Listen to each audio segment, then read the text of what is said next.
I want to go through some headlines that are in the news right now in the world of tech, and depending on how you want to look at it, they're all kind of bad news, or maybe good news. Who knows? The biggest thing is there is absolutely no way around it, folks. If you're going to be talking about technology, if you're going to be Googling technology, looking for what's happening in the world of technology, you are going to stumble on stories about Twitter and about Elon Musk's purchase of the platform. They are everywhere. You've got fired employees that are making accusations. You've got employees that are still on that are making accusations. You've got Elon Musk out there live tweeting what seems to be what's popping in off the top of his head. You know, there's some serious, what's the word, like a kind of a stream of consciousness, kind of it's like he's brainstorming in real time. It's actually kind of fascinating to look because he's literally just throwing things out there like you would see in a brainstorming session at a big high-end boardroom. It's just wild to see. It's interesting also to look because what's happening with Twitter right now is also showing some underlying issues with some, not just social media platforms, but tech platforms altogether. What it looks like is going on with a lot of these tech platforms, particularly Twitter, is they're super top heavy. There is tons and tons of administrative overhead. There's been some comments from the engineers at Twitter that there are 10 managers for every one engineer, which is probably an exaggeration, but might not be that far off.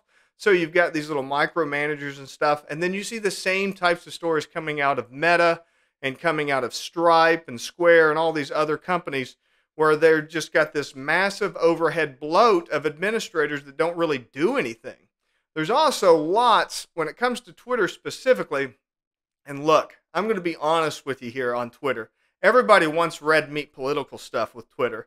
Everybody wants to say, oh man, Elon Musk is trying to steal the election, or oh man, Elon Musk is trying to rig events in the world. Everybody wants the nice, clean, juicy red meat. Twitter's really just taking over the world, and Elon Musk is just really trying to make himself president or run the president or something like that. But I'm going to be honest with you. I personally do not see a lot of that political stuff in there. I see tons of corporate espionage type Game of Thrones stuff going on behind the scenes. I mean, there are some allegations out there. There's this big deal with Twitter and these blue check marks. This was a huge thing, blue check marks. And I mean, for years, I've always thought they were kind of silly because they're arbitrary. Like it's theoretically, the blue check mark was created to let people know if you were legitimately the person that you claimed you were. So conceptually, if you said that you were the president of the United States, you would get the blue check mark from Twitter saying you were, in fact, the president of the United States. But then at some point, it became some kind of like a badge of honor, and they were giving out these blue check marks arbitrarily to people that they liked and taking them away from people that they didn't like and doing all this kinds of stuff. And they say that the blue checks affects the algorithm and all this other stuff. Who knows how much of that stuff is true? I mean, it's just wild to think about. But there's been allegations that a lot of that blue check stuff is also for sale.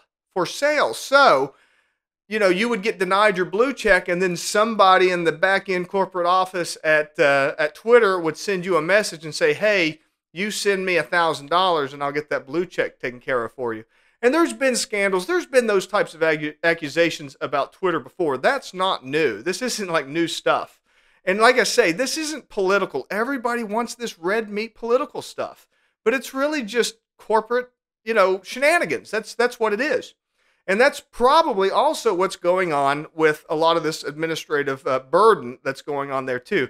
I don't know if you guys know this or not, but whenever there's a big successful company, all of a sudden everybody will come out of the woodwork saying, hey, my nephew needs a job, my niece needs a job. If you're somebody important, some senator will come and talk to you and say, hey, I've got a cousin over here that needs a job. And before long, these big giant companies will get massively overburdened. And that's exactly what's going on with a lot of these companies. So here, I got an article here from Business Insider that's talking about the Stripe That's a company that that manages payment systems. They're going to be laying off 14% of their workforce. Of course, Twitter's done layoffs, Shopify's done layoffs, Meta's done layoffs. I'm going to go ahead and share this link in the comments as well. You can take a look at this in detail. But, you know, you're looking at the exact same type of thing. Huge administrative overhead. And what happened, basically what they claim is during the pandemic, they got wildly popular, wildly out of control. Everyone was using them again. They're a payment processor system. So everybody starts using them, you know, like crazy. Brick and mortar starts going, you know, under. And so everybody's using Stripe, everybody's using Spotify, all this kind of stuff. And they just thought the gravy train was never going to end. Again, classic corporate mismanagement type stuff. No politics here.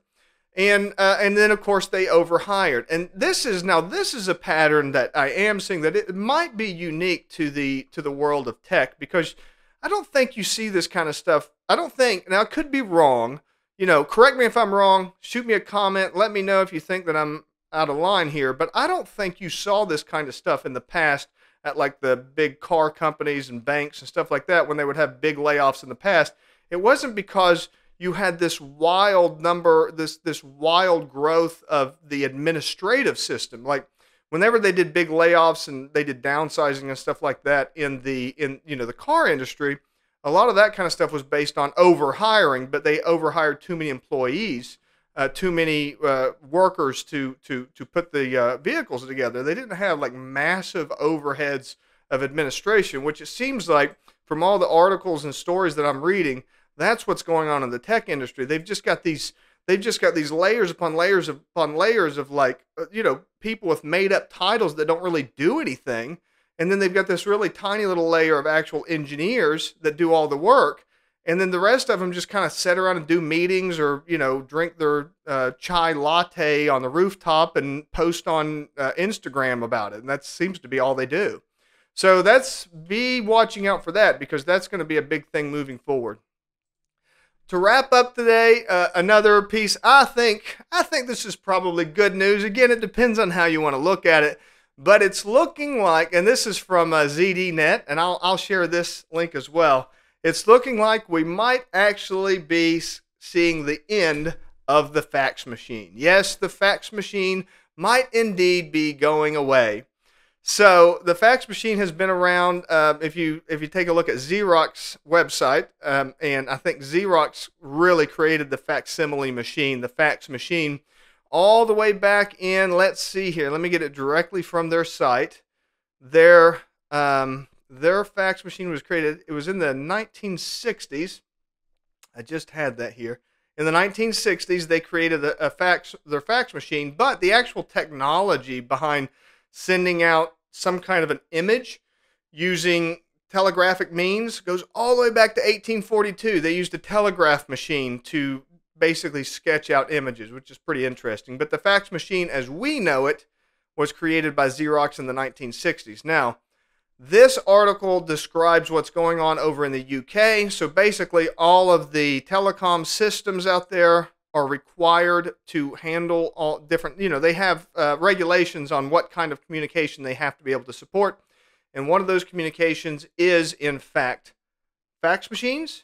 So now it looks like their telecommunication system is considering to remove the fax service as a technology that's required for telecom companies to support.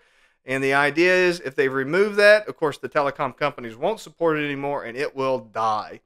Now, over the years, companies all over the world have been slowly trying to get rid of fax machines. They've been trying so hard. For some reason, the fax machine technology just hangs on. Back in 2019, Australia finally got them out of hospitals, but that took years.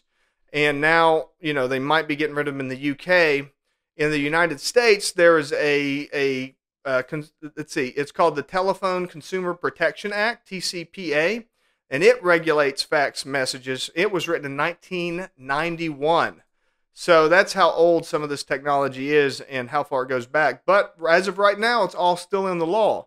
So maybe Australia gets rid of it, the UK gets rid of it. over time, maybe that'll send a signal for the rest of the world and we can eventually get rid of the fax machine technology because let's be honest, it's super outdated technology. I get it. It was great while it lasted and it's a relatively secure system because it's point to point and you're not transmitting data over the internet. But listen, we've got encryption, we've got VPNs, we've got all kinds of technology now that makes that unnecessary. So I say, my opinion, I say down with the fax machine. Let's get rid of it. Let's move on to the 21st century. It's 2022, people. If you disagree with me, post me a comment. If you're in Frederick, I will see you guys tomorrow. Hope you have a wonderful day and a wonderful week. And until next time, take care and bye-bye for now.